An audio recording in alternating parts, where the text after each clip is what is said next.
Hi guys, this is Villainous by Disney, where the worst takes it all.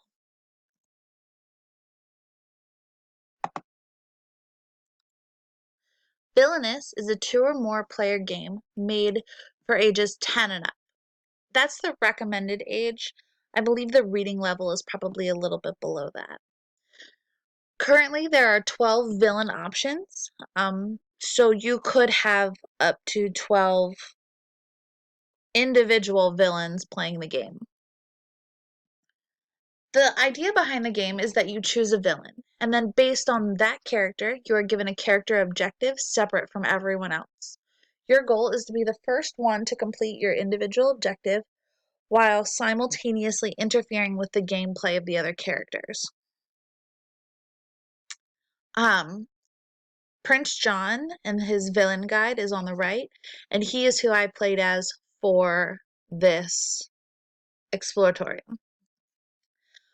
When playing Villainous, you develop competency skills, skills with reading and concentration, counting, matching, and I'm sure there are many more. There's also skills in relatedness, so working on competition, social interaction.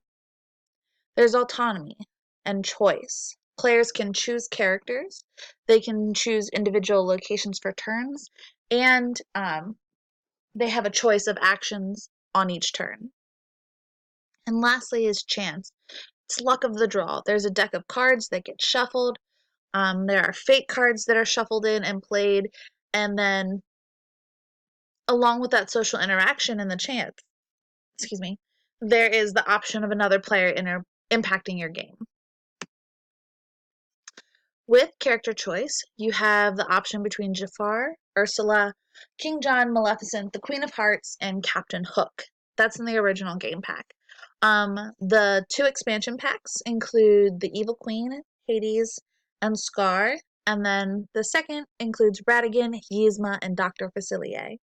Believe they are planning another expansion pack for around Christmas if you're interested. Each character has their own villain guide and their own objective. The trifold document contains a character objective and other important information the player should know when trying to play as the character. Prince John's objective is to start your turn with at least 20 power. And then it gives you a breakdown about Prince John. You know he's all about greed if you remember Robin Hood. And then there is the impact of what the other characters can do to him. It tells you about special locations like the jail, which can always be used to his advantage because heroes could be played there at the top, and he could still gain 3 power every time. And lastly, it tells you about special fate cards. So fate cards are how other players interact and impact your game.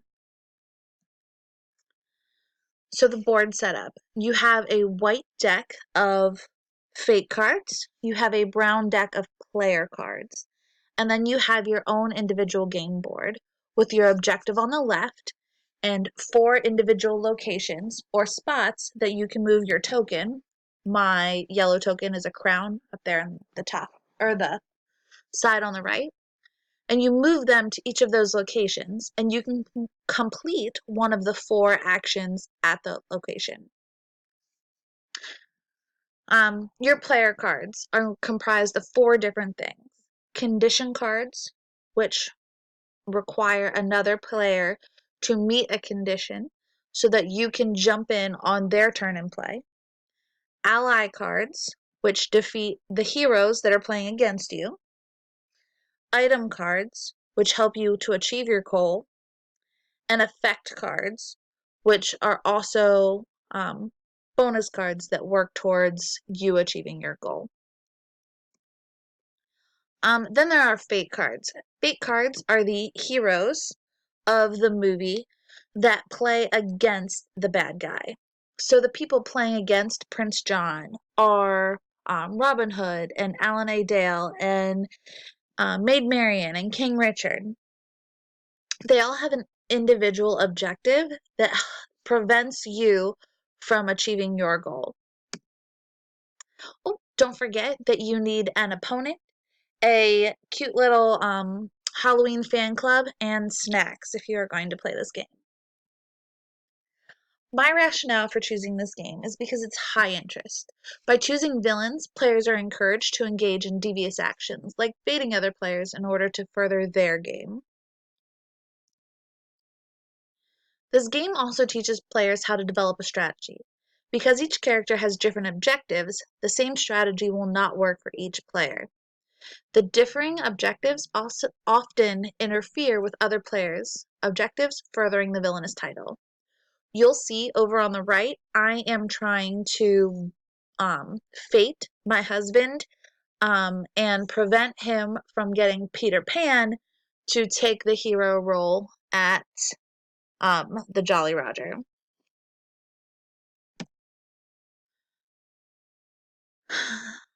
Secondly, third, I guess, is there's social interaction, sportsmanship, and then there's a development of complex social interaction goals with this game. Because it's so interactive, players have to fate, interrupt, or even take over another player's game. Um, and that is actually usually how players win. Um, as you'll see, I told you I was trying to prevent Peter Pan from making it to the Jolly Roger. I didn't. And I also tried to attach items to make Peter Pan stronger, and my husband still defeated him. That's actually a shot of my husband's game board as he was winning.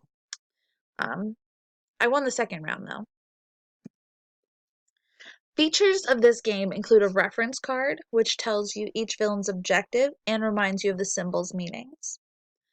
There are 8 action symbols. And while being able to read at a minimum 5th grade level would benefit any player, the use of picture symbols and short phrases on the cards support struggling readers.